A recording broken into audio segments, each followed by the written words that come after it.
is Janvi and welcome to Study Seed. आज हम class 10th geography chapter 1 का topic 1 start करेंगे, that is classification of resources. हमने resources की definition देखी थी। अब हम आज की वीडियो में जानेंगे कि इन रिसोर्सेज को किन टाइप्स में क्लासिफाई किया गया है, कैसे इन्हें डिवाइड किया गया है, किन सब बेसिस पे क्लासिफाई किया गया है, वो हम जानेंगे आज के वीडियो में। Resources can be classified on different basis, यानी रिसोर्सेज को अलग अलग बेसिस पे यानी अलग अलग आधार पे जो रिसोर्सेज हैं उन्हें क्लासिफाई किया गया है, डिवाइड किया है डिफरेंट काइंड्स में। On the basis of origin, अब ओरिजिन के बेसिस पे यानी वो जो रिसोर्सेज हैं वो हमें कहाँ से मिलते हैं, कहाँ से ओरिजिनेट हुए हैं, उस बेसिस पे भी रिसोर्सेज को क्लासिफाई किया गया है as biotic and abiotic resources. Biotic resources are obtained from the biosphere और लिविंग थिंग्स। अब बायोटिक रिसोर्सेज वो सारे रिसोर्सेज हैं जो हमें अपनी सराउंडिंग में देखने को मिल जाते हैं, अपने एनवायरनमेंट में देखने को मिल जाते हैं। बायोस्फीयर यानी अपनी सराउंडिंग में, वो लिविंग थिंग्स जो हमारे सराउंडिंग में हमारे आसपास अवेलेबल हैं, वो सारी लिविंग थिंग्स हमारे लिए बायोटिक रिसोर्सेज हैं। एग्जांपल प्लांट्स, एनिमल्स, हम खुद भी हैं, ह्यूमन बीइंग्स, हम सब क्या हैं, बायोटिक रिसोर्सेज की कैटेगरी में आएंगे। लिविंग थिंग्स बायोटिक रिसोर्सेज की कैटेगरी में आएंगे। Abiotic resources made up of non living things. Abiotic resources वो सारे रिसोर्सेज हैं जो नॉन लिविंग थिंग्स की कैटेगरी में आएंगे। लिविंग थिंग्स को हम बायोटिक रिसोर्सेज कह देते हैं और नॉन लिविंग थिंग्स को ही हम एबायोटिक रिसोर्सेज कहते हैं। For example rocks, minerals, water, ये सब वो सारे रिसोर्सेज हैं जो नॉन लिविंग हैं, यानी ये जिंदा नहीं है, इनके अंदर जान नहीं है। वो सारे जो रिसोर्सेज हैं वो तब भी हमारी नीड्स को फुलफिल कर रहे हैं, तो इसलिए हमने इन्हें रिसोर्सेज की कैटेगरी में रख रखा है। क्यों? क्योंकि ये ह्यूमन नीड्स को फुलफिल कर रहे हैं, लेकिन ये लिविंग थिंग्स नहीं है, इसी वजह से बस ये एबायोटिक रिसोर्सेज की कैटेगरी में आते हैं। On the basis of exhaustibility, exhaustibility यानी खत्म हो जाना, किसी चीज का एंड हो जाना।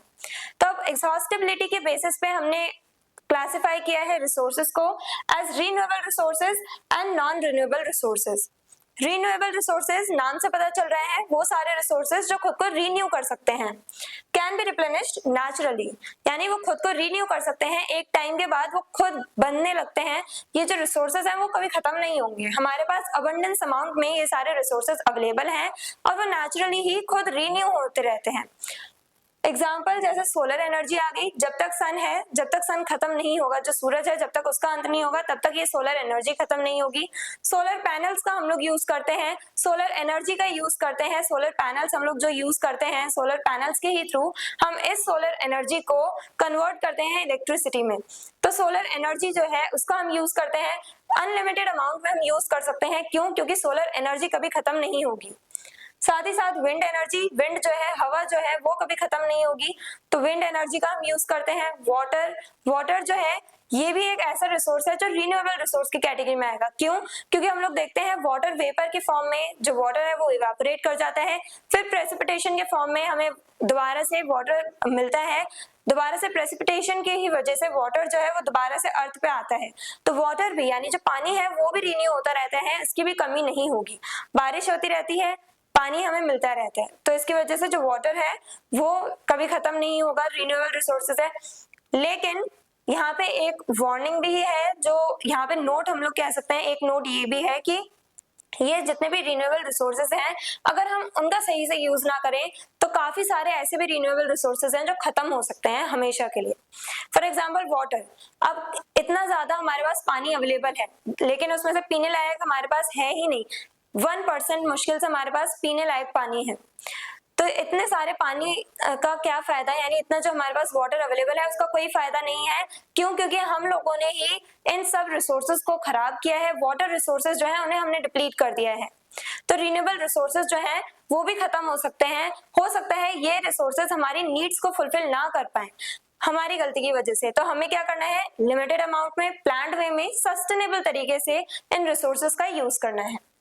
रिन्यूएबल रिसोर्सेज के बाद आते हैं नॉन रिन्यूएबल रिसोर्सेज।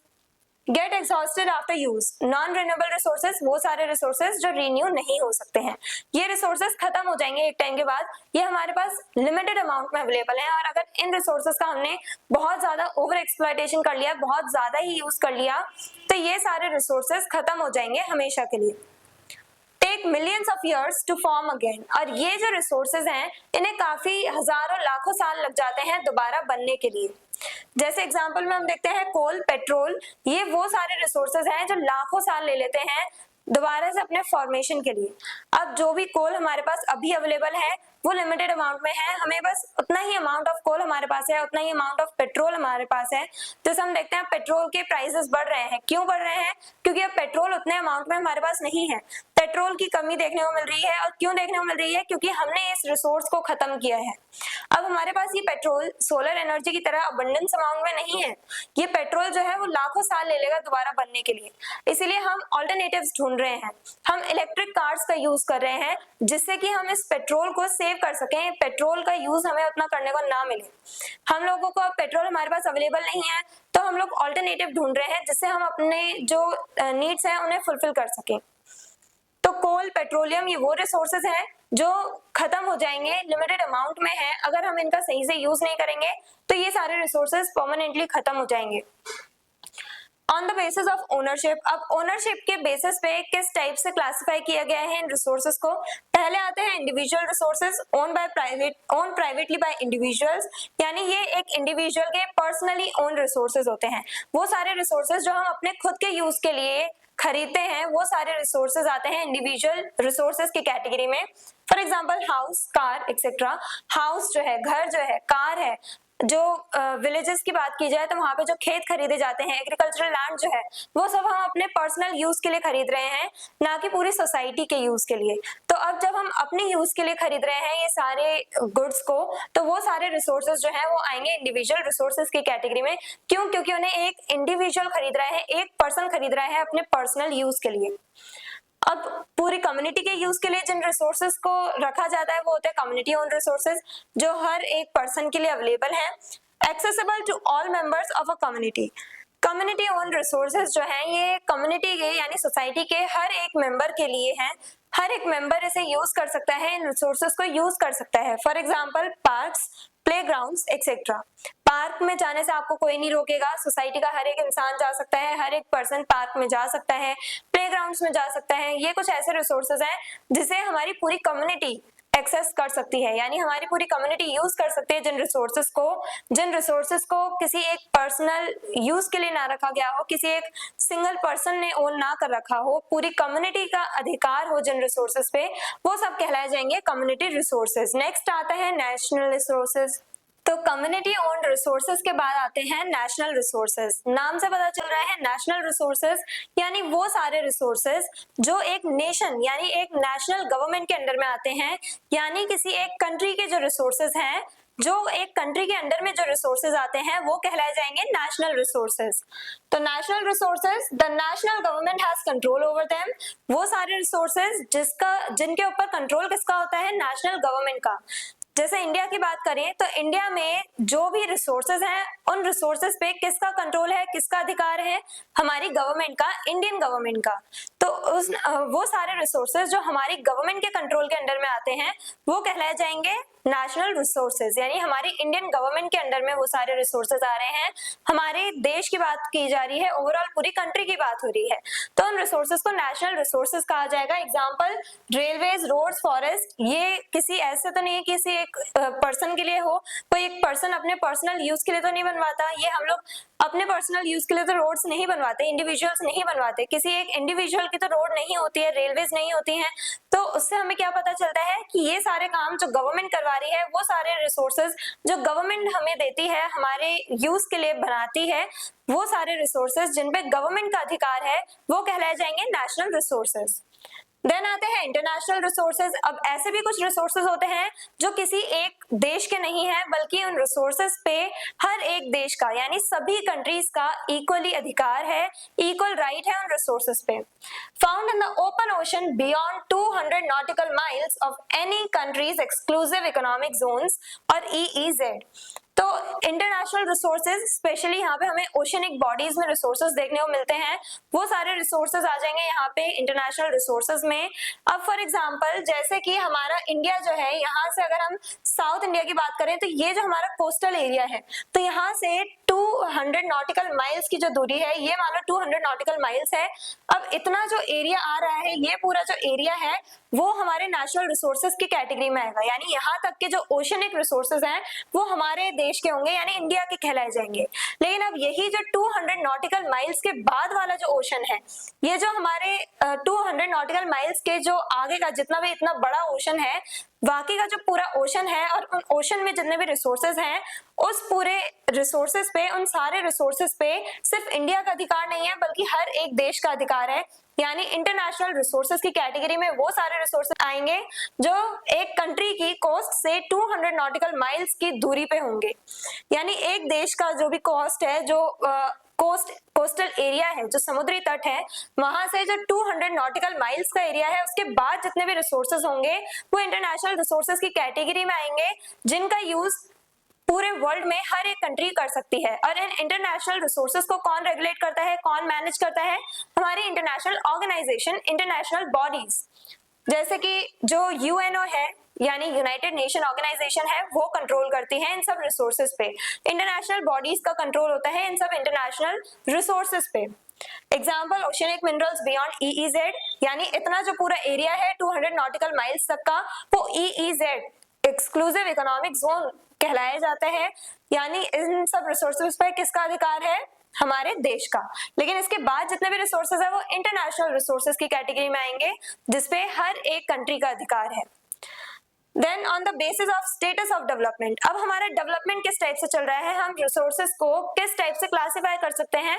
हमारे डेवलपमेंट के बेसिस पे। पोटेंशियल रिसोर्सेज पहले होते हैं potential resources, resources found in a region but yet not fully used, वो सारे रिसोर्सेज जो हमारे एरिया में पाए जाते हैं, हमें देखने को मिलते हैं वो सारे रिसोर्सेज, लेकिन अभी तक हम उनका फुल पोटेंशियल के साथ यानी पूरी तरीके से यूज नहीं कर पाए हैं, वो सारे रिसोर्सेज कहलाए जाएंगे पोटेंशियल रिसोर्सेज। यानी अभी भी पोटेंशियल बाकी है, अभी भी हम उन रिसोर्सेज का ज्यादा से ज्यादा यूज कर सकते हैं, उन रिसोर्सेज का हम अपने डेवलपमेंट के लिए और ज्यादा यूज कर सकते हैं, वो अबंडेंस अमाउंट में है। फॉर एग्जाम्पल, राजस्थान में विंड और सोलर एनर्जी बहुत ज्यादा अमाउंट में है। राजस्थान में विंड यानी लू जो है वो चलती रहती है, गर्म हवा होती है, तो ये जो राजस्थान है वहां पे विंड एनर्जी बहुत है। और राजस्थान को जाना किस लिए जाता है? गर्मियों की वजह से। यहाँ पे ज्यादातर जो सोलर हीट है, सोलर एनर्जी है, वो हमें ज्यादा से ज्यादा राजस्थान में देखने को मिलती है। तो राजस्थान में सोलर एनर्जी भी बहुत है, विंड एनर्जी भी बहुत है, लेकिन अभी तक हम उसका फुल पोटेंशियल तक यूज नहीं कर रहे हैं, हमने इन रिसोर्सेज को फुली यूज नहीं किया है अपने डेवलपमेंट के लिए। तो राजस्थान में इन रिसोर्सेज में पोटेंशियल है, यानी और ज्यादा हम इनका यूज कर सकते हैं, लेकिन अभी तक हमने उतना रिसोर्सेज का यूज किया नहीं है। तो पोटेंशियल रिसोर्सेज वो सारे रिसोर्सेज जो हमारे रीजन में, हमारे एरिया में पाए जाते हैं, लेकिन अभी तक हमने उनका पूरी तरह से कंप्लीटली यूज नहीं किया है। देन आते हैं developed resources, resources which are surveyed, identified and in use. Developed resources वो सारे रिसोर्सेज हो गए जिनका हमने सर्वे कर रखा है, यानी जिनके बारे में हमें पता है कि कितनी क्वांटिटी में वो रिसोर्सेज हमारे पास अवेलेबल है, किस क्वालिटी के रिसोर्सेज हैं, उन रिसोर्सेज की पूरी जानकारी हमारे पास है, हमने पूरा सर्वे कर रखा है, उन रिसोर्सेज के बारे में सारी इंफॉर्मेशन इकट्ठी कर रखी है।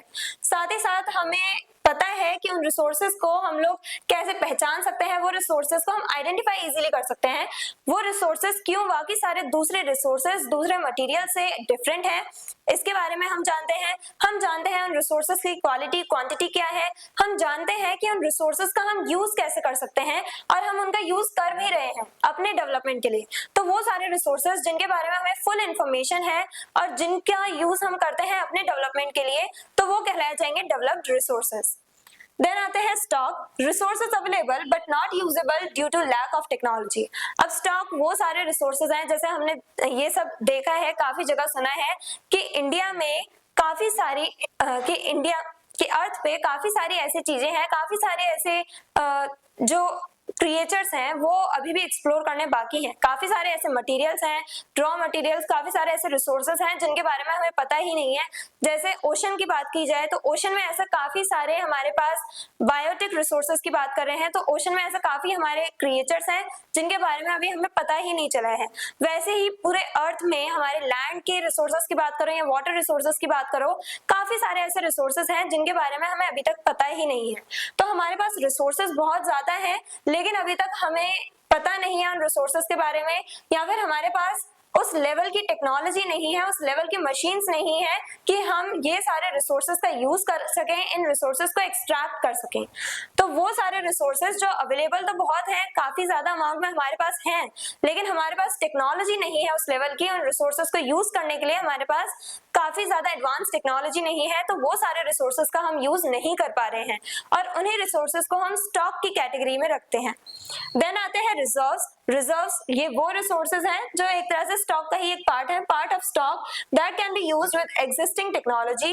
ये रिसोर्सेज जो रिजर्व्स है, ये वो रिसोर्सेज हैं जो हमारे पास अवेलेबल हैं, जिनका हम यूज कर सकते हैं अपनी एग्जिस्टिंग टेक्नोलॉजी के साथ। स्टॉक में तो हमारे पास टेक्नोलॉजिकल एडवांसमेंट नहीं है, एडवांस टेक्नोलॉजी नहीं है, जिस वजह से उन रिसोर्सेज को हम एक्सट्रैक्ट नहीं कर पा रहे, लेकिन यहाँ पे हमारे पास टेक्नोलॉजी है, हम उन रिसोर्सेज को एक्सट्रैक्ट कर सकते हैं, उनका यूज कर सकते हैं, लेकिन हम नहीं कर रहे हैं। क्यों? क्योंकि वो सारे जो रिसोर्सेज हैं वो हम फ्यूचर जनरेशन के लिए बचा के रखना चाहते हैं, हम सेव करना चाहते हैं। तो सस्टेनेबल डेवलपमेंट पे हमारा फोकस रह रहा है। हमने कुछ जो रिसोर्सेज हैं उन्हें रिजर्व करके रखा है, बचा के रखा है फ्यूचर जनरेशन के लिए। तो वो सारे रिसोर्सेज जिन्हें हमने प्रिजर्व करके रखा है, रिजर्व कर रखा है, बचा के रखा है, स्टॉक बना रखा है फ्यूचर जनरेशन के लिए, तो वो सारे रिसोर्सेज आएंगे रिजर्व्स की कैटेगरी में।